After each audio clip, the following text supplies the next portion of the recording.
YouTube, it's Tone. I'm back with another one for you. Now, this one is a good one. So, what we have here basically is a petition to the court that was put together by this man named Patrick DeVine. I believe that he's passed now at this point, but a lot of his information is starting to circulate more and more. And, the more that I look at his paperwork, he goes into the non UCC filings and things like that, things I haven't done much research into. But now that I have, I see that that's very powerful combined with the UCC1 filing, because the UCC1 filing's going, that's going to commercially secure all your assets. It creates the separation between the live living you and the fictional entity, your estate being the all caps, and then the non UCC put you in a position to go ahead and get things like this done. And this is where you can go behind the scenes and liquidate your assets associated with all the accounts that were opened up and the performance bonds, payment bonds, and other GSA bonds that are usually written associated with any case that you give. With any account that you open up, like the light company, the gas company, credit card companies, your state ID, any type of licensing and things like that. Those are all bonded, and there's big money associated with those. So when you do the non UCC, it puts you in a position to be able to access all of that stuff as well from the private side, as opposed to approaching it from the debtor side, where you really don't have many rights at that point. So we'll get into this right here. United States of America Federal District Court for the Southern District of Iowa. So he had already ran a administrative process between him and his other entities, and there was no contest as to the forfeiture of the assets associated with any of these accounts that are being mentioned here.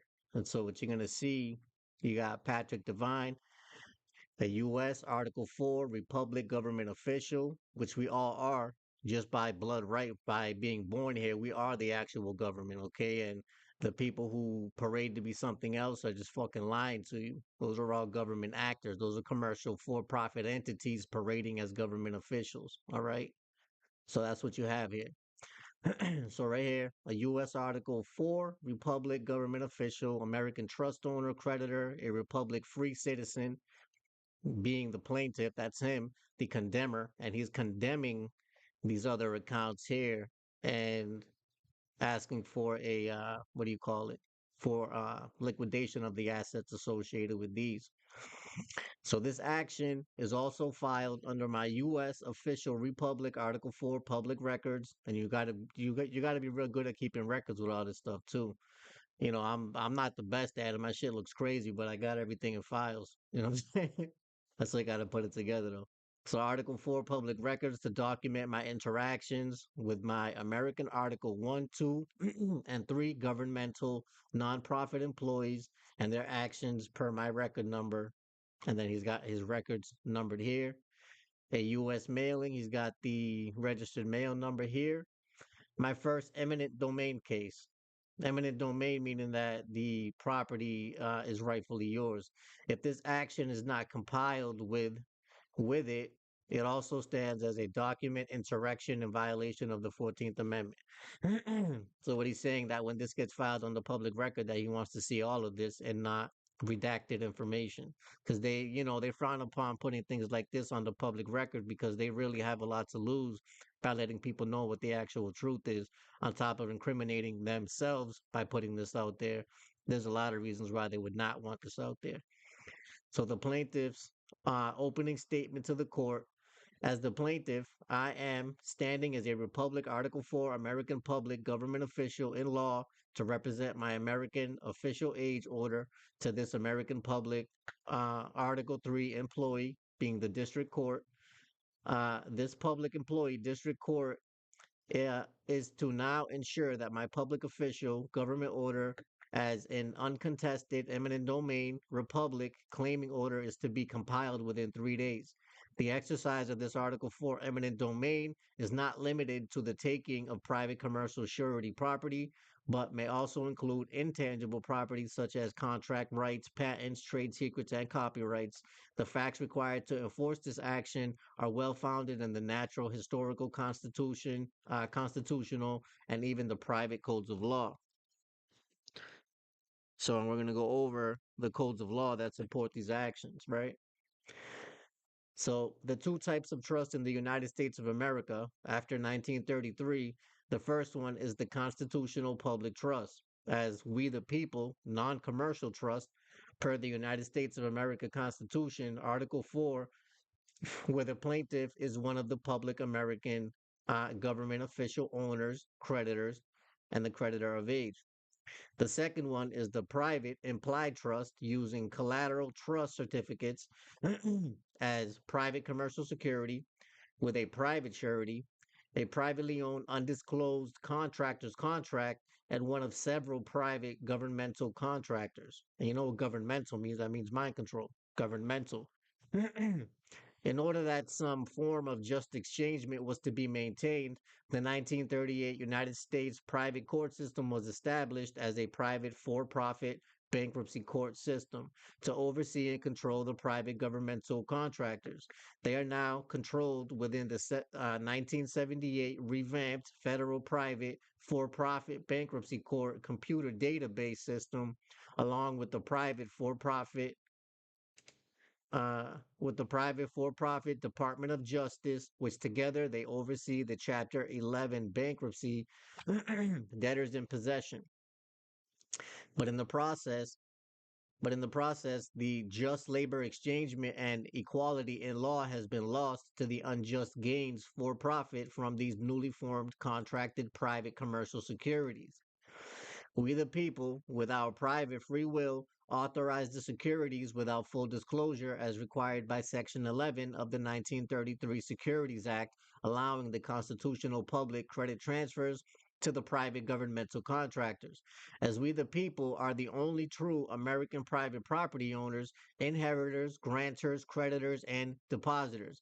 These private credits transferred were deposited into collateral trust certificates within the U.S. private bankruptcy court depositories as collateral credits, which are being held with a private Social Security trust depository as collateral trust contract payment bonds and performance bonds under a private Social Security trust surety numbered account.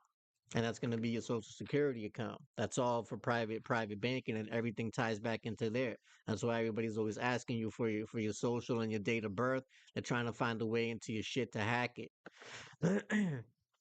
Plaintiffs, public, and mind you, they're not trying to get into your shit to actually steal it. What they're doing is trying to get access to the amount of credit so they can issue bonds against that value. That's what they're doing.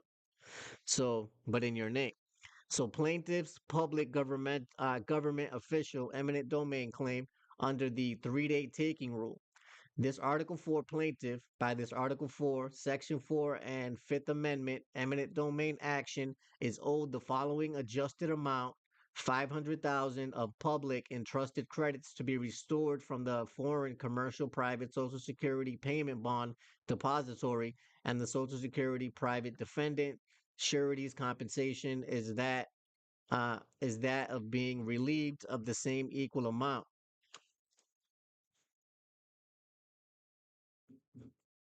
And there's a bunch of other documents as well that can show you where these numbers are coming from, but we're going to get into that at some other point. The same equal private debt owed per the attached public certified private collateral trust certificate, endorsed transfer release coupon, and the attached public GSA authorization voucher, the form SF 1047. We're going to go over the forms that you need to liquidate all these assets as well. But, there's a process. You got to do your UCC 1, get all that done, send your bond into the treasury, set that up for commercial use, and then we'll get into the non UCC and the processes to take there. And so these are things that I haven't even done yet that I'm going to be doing shortly as well. And so I just don't like giving people information like that I haven't personally tried. But this looks absolutely great, though, to be honest with you. So the GSA authorization voucher SF 1047 and the contract transfer SF 30, SF 1414, SF 1416 And these are the forms. And the voucher SF 1047 also addresses where the retrieved credits are to be deposited to the plaintiff's unrestricted usage. The public three employed court of just exchangement, and that's what the Department of Justice is. They're not there to to practice law. They're there to balance the books. All right. So is to submit their own public claims against the Social Security Private Defendant Surety's Performance Bond Depository account to retrieve their public court retrieval and processing fees.